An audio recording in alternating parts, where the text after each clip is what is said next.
Quick yet easy and tasty. ತುಂಬ ಸುಲಭವಾಗಿ ಯಾವುದೇ ಗಡಿಬಿಡಿ ಇಲ್ಲದೆ ರೆಡಿಯಾಗೋ ಈ ರುಚಿಯಾದ ಪಾಲಕ್ ಪನ್ನೀರ್ ಮಾಡೋಣ. ಈ ಥರ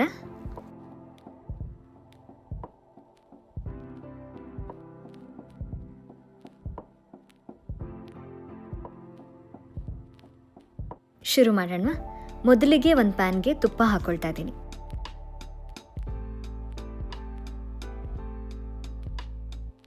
ತುಪ್ಪ ಚೆನ್ನಾಗಿ ಕರಗಿದ ಮೇಲೆ ಸ್ಕ್ವೇರ್ ಪೀಸಸಲ್ಲಿ ಕಟ್ ಮಾಡಿ ನೀಟಾಗಿ ತೊಳೆದಿಟ್ಕೊಂಡಿರೋ ಪನ್ನೀರ್ನ ಇದಕ್ಕೆ ಆ್ಯಡ್ ಮಾಡ್ತಾ ಇದ್ದೀನಿ.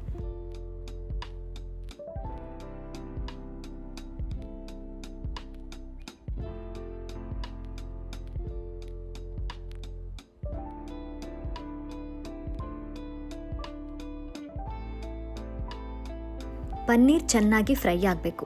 ಎರಡೂ ಸೈಡ್ಸ್ ನೀಟಾಗಿ ಫ್ರೈ ಮಾಡ್ಕೊಳ್ಳಿ. ಈ ಥರ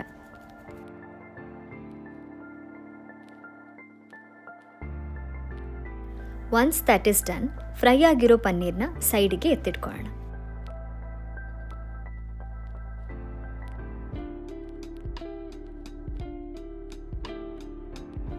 ಈಗ ಅಡುಗೆ ಸೋಡಾ ಹಾಕಿ ಅರ್ಧ ಗಂಟೆ ಪಾಲಕ್ನ ನೆನೆಯೋದಕ್ಕಿಟ್ಟಿದ್ದೆ. ಈಗ ಸೊಪ್ಪನ್ನ ತೊಳ್ಕೊಳ್ತಾ ಇದ್ದೀನಿ. ಸೊಪ್ಪನ್ನು ಆದಷ್ಟು ಚೆನ್ನಾಗಿ ಕ್ಲೀನ್ ಮಾಡ್ಕೊಳ್ಳಿ, ಇದು ತುಂಬ ಇಂಪಾರ್ಟೆಂಟ್ ಸ್ಟೆಪ್. ಈಗ ಕ್ಲೀನ್ ಮಾಡ್ಕೊಂಡಿರೋ ಸೊಪ್ಪನ್ನು ಬೇಯಿಸ್ಕೊಳ್ಳೋದಕ್ಕೆ ಇನ್ನೊಂದು ಪಾತ್ರೆಗೆ ಹಾಕ್ಕೊಳ್ತಾ ಇದ್ದೀನಿ. ಸೊಪ್ಪು ಮುಳುಗೋಷ್ಟು ನೀರು ಹಾಕ್ಕೊಂಡು ಒಂದು 2-3 ನಿಮಿಷ ಬೇಯಿಸ್ಕೊಳ್ಬೇಕು. ಈಗ ಸೊಪ್ಪು ಬೆಂದಿದೆ, ಇದನ್ನು ಬ್ಲ್ಯಾಂಚ್ಡ್ ಪಾಲಕ್ ಅಂತ ಹೇಳ್ತಾರೆ. ಈಗ ಇದನ್ನು ಬೇಯಿಸ್ಕೊಂಡಿರೋ ನೀರು ಅಂದರೆ ಬಿಸಿ ನೀರನ್ನ ಚೆಲ್ಲಿ ಇದಕ್ಕೆ ಕೋಲ್ಡ್ ವಾಟರ್ ಹಾಕಿ ಎತ್ತಿಡ್ತೀನಿ. ಇವಾಗ ನಾವು ಪನ್ನೀರ್ನ ಫ್ರೈ ಮಾಡ್ಕೊಂಡಿರೋ ಪಾತ್ರೆಗೆ ಇನ್ನೊಂದು ಸ್ವಲ್ಪ ತುಪ್ಪ ಹಾಕೋತೀನಿ.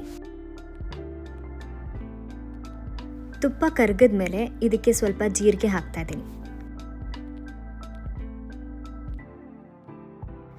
ಜೀರಿಗೆ ಫ್ರೈ ಆದಮೇಲೆ ನಾನು ಮೊದಲೇ ಚಾಪ್ ಮಾಡಿ ಇಟ್ಕೊಂಡಿರೋ 5-6 ಬೆಳ್ಳುಳ್ಳಿ ಹಾಕ್ತಾ ಇದ್ದೀನಿ. ಬೆಳ್ಳುಳ್ಳಿ ಫ್ರೈ ಆಗ್ತಾ ಇದ್ದ ಹಾಗೆ ಸಣ್ಣಗೆ ಹೆಚ್ಕೊಂಡಿರೋ 1 ಈರುಳ್ಳಿನ ಹಾಕ್ತಾ ಇದ್ದೀನಿ.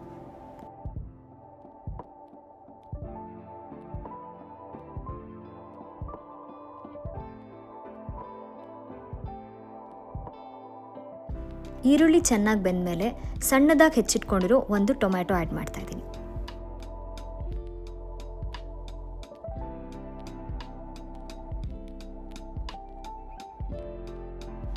ಇದೆಲ್ಲ ಚೆನ್ನಾಗಿ ಬೇಯಲಿ, ಅಷ್ಟರಲ್ಲಿ ನಾವು ಮಸಾಲ ರೆಡಿ ಮಾಡ್ಕೊಳ್ಳೋಣ. ಈಗ ಒಂದು ಮಿಕ್ಸಿ ಜಾರ್ಗೆ ನಾವು ಬ್ಲ್ಯಾಂಚ್ ಮಾಡಿ ಇಟ್ಕೊಂಡಿರೋ ಪಾಲಕ್ ಹಾಗೆ ನಿಮ್ಮ ರುಚಿಗನುಗುಣವಾಗಿ ಎಷ್ಟು ಬೇಕೋ ಅಷ್ಟು ಹಸಿಮೆಣಸಿನ್ಕಾಯಿ ಹಾಕ್ಕೊಳ್ಳಿ.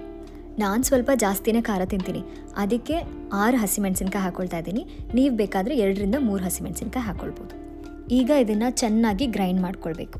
ಈ ಥರ ಮಸಾಲ ರೆಡಿ ಆಯಿತು. ಈಗ ಪ್ಯಾನಿಗೆ ಅರಿಶಿನ, ಸ್ವಲ್ಪ ಧನಿಯಾ ಪುಡಿ ಹಾಗೆ ರುಚಿಗೆ ತಕ್ಕಷ್ಟು ಉಪ್ಪು ಹಾಕ್ತಾ ಇದ್ದೀನಿ.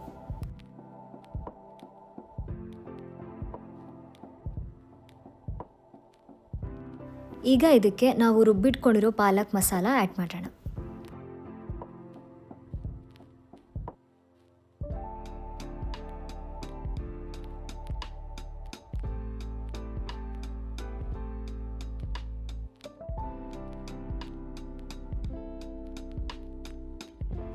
ಈಗ ಇದಕ್ಕೆ ಸ್ವಲ್ಪ ಕಸೂರಿ ಮೇಥಿ ಆ್ಯಡ್ ಮಾಡ್ತಾ ಇದ್ದೀನಿ.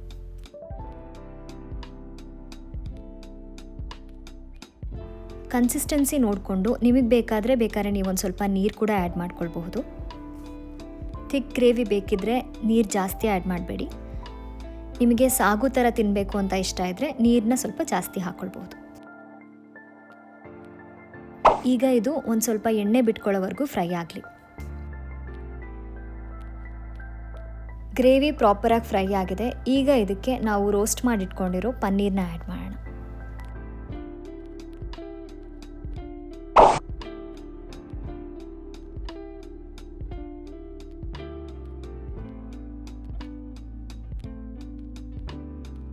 ಎಲ್ಲನೂ ಚೆನ್ನಾಗಿ ಮಿಕ್ಸ್ ಮಾಡಿ ಗ್ರೇವಿ ರೆಡಿ ಆಗಿದೆ. ನೀವು ಬೇಕಾದರೆ ಹೀಗೆ ಸರ್ವ್ ಮಾಡ್ಬೋದು, ಅಥವಾ ಗಾರ್ನಿಷಿಂಗಿಗೆ ಸ್ವಲ್ಪ ಫ್ರೆಶ್ ಕ್ರೀಮ್ ಅಥವಾ ಯೋಗರ್ಟ್ನ ಹಾಕಿ ಮೇಲೆ ಸ್ವಲ್ಪ ಪಾರ್ಸ್ಲಿ ಅಥವಾ ಕೊತ್ತಂಬರಿ ಸೊಪ್ಪನ್ನು ಉದುರಿಸಿದ್ರೆ ಇನ್ನೂ ಚೆನ್ನಾಗಿರುತ್ತೆ. ತುಂಬ ಸುಲಭ ಆಗಿದೆ ಅಲ್ವಾ ರೆಸಿಪಿ?